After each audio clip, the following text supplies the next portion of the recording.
Welcome to Floating On It. I'm Charles, and today we're in Wellington. We're in the Makara region and we're on the hunt for some Pauas. So as you can see in the background, we got super nice spots, and I reckon we should be onto some. And yeah, if we get some, we're gonna do a nice dish afterwards. So what we're waiting for, let's go.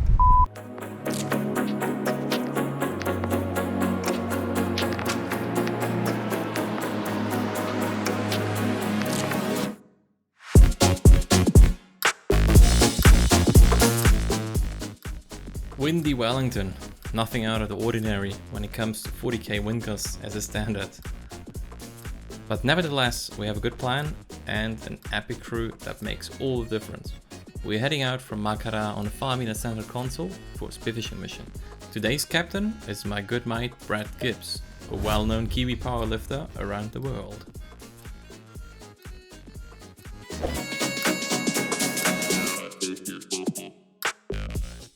And we have Mr. Peter, aka the John Dory Sniper, to join us too.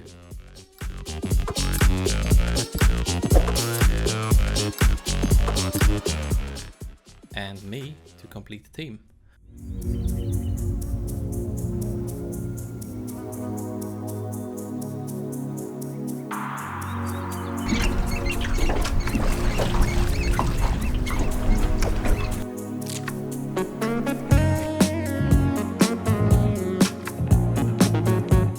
So today's target is getting a load of Paua, aka Blackfoot Abalone. They have the same look on the top as the seaweed they eat, and are found in shallow coastal waters along rocky shorelines. The whole shell is used mostly for decoration or turned into jewelry. Anchored up at a promising looking spot, it's time to jump in the water before Mr. Peter will beat us to it. Let's go.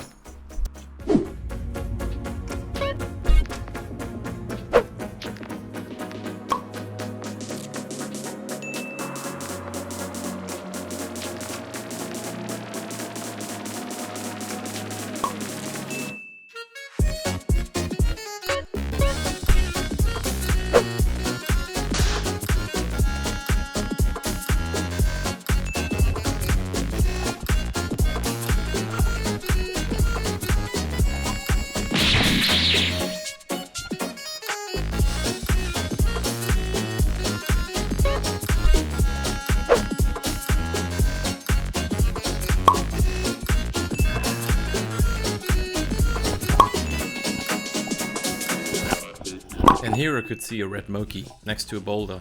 I always investigate for crayfish since they're usually close by, but these guys were a bit too small for me.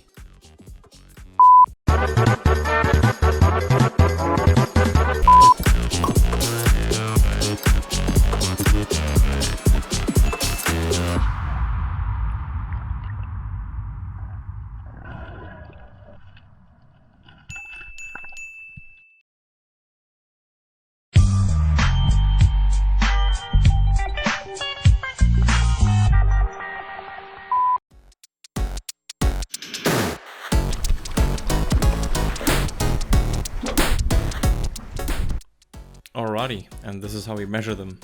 We got this plastic knife, with the reason being not to hurt the Paua. A cut or damaged Paua will most likely bleed out because they cannot heal up. And that's why I try to chuck them off the rock with the plastic knife or chuck them off with the hand. They have to be a minimum length of 125mm, and as you can see, well over legal minimum. In the Wellington region, we are allowed 10 per diver, and remember, using tanks to gather Paua is illegal.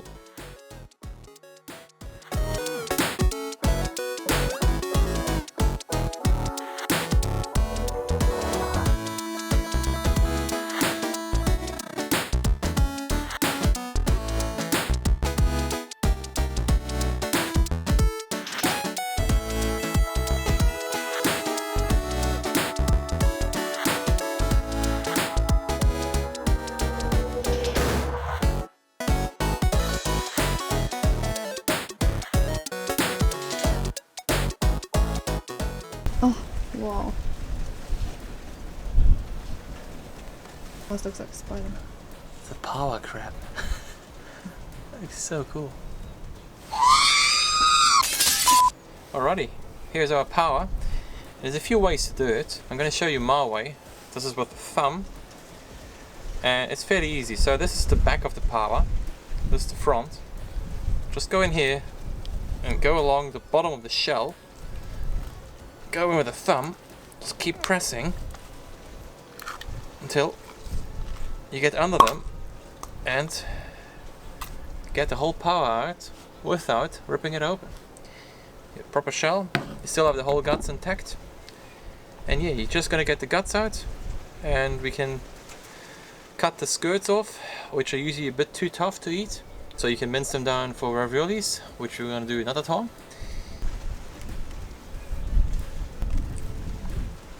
And then you have to cut off the mouth of the Paua, which sits here. Just go with the thumb and press it out, and here you go, you got your Paua. What we're gonna do now, we're just gonna cut that skirt off, get a nice medallion out of it. This is gonna be our main ingredient. We're gonna cut it up a little bit more so it looks nice, and then we're gonna start the main dish.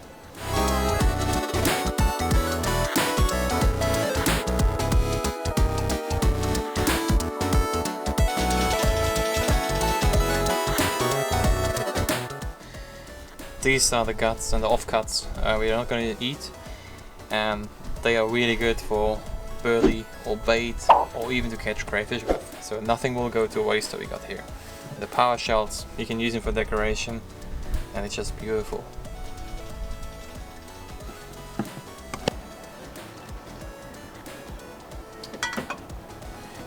Alrighty, back from the dive at our mate's place, and look at this background, that's next level. So our dish of today is the bounty we got. So we got our Pauas, we got some vegetables, and the main idea is doing a poached Paua dish.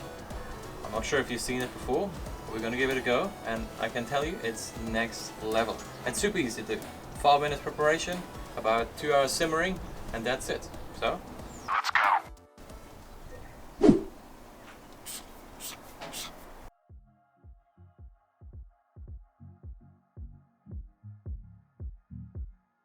Meow.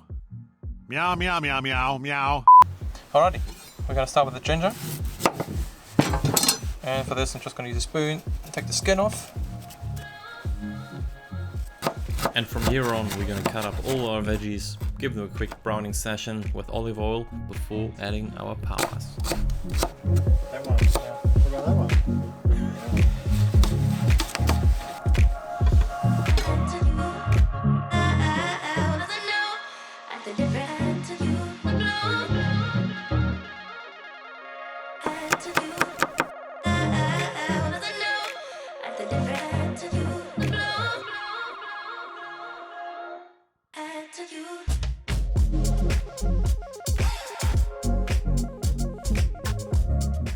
And let's not forget our beer. Today we're having a Monty's Cold Breakers Low Carb IPA.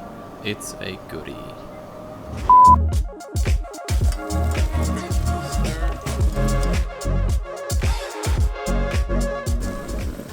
And here come our Paua that we caramelize up for about 3 minutes each side before adding our stock to the whole mixture and the mushrooms on top. I think shiitake might be the best, but could not source any for this dish. Add a bit of salt and let it all simmer for 2 to 3 hours.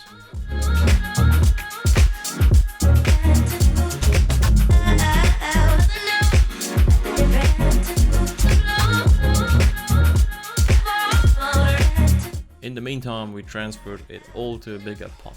Makes things a bit easier.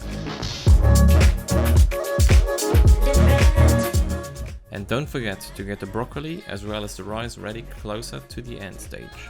After about 2 hours we take out all our veggies and Pauas out of the stock to do the final part, creating our sauce. We add brown sugar, oyster sauce and some cornstarch, stir well, reduce it until we have a thick sauce and cut up the Pauas to thin strips in the meantime.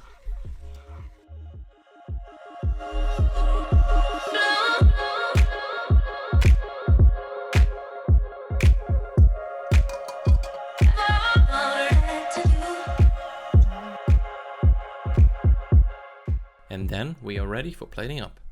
Add the sauce, a voila! ready to eat.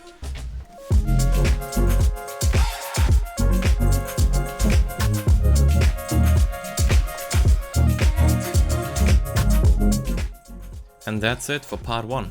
It would be awesome if you could hit that subscribe button and stay tuned for part 2. See you on the next one.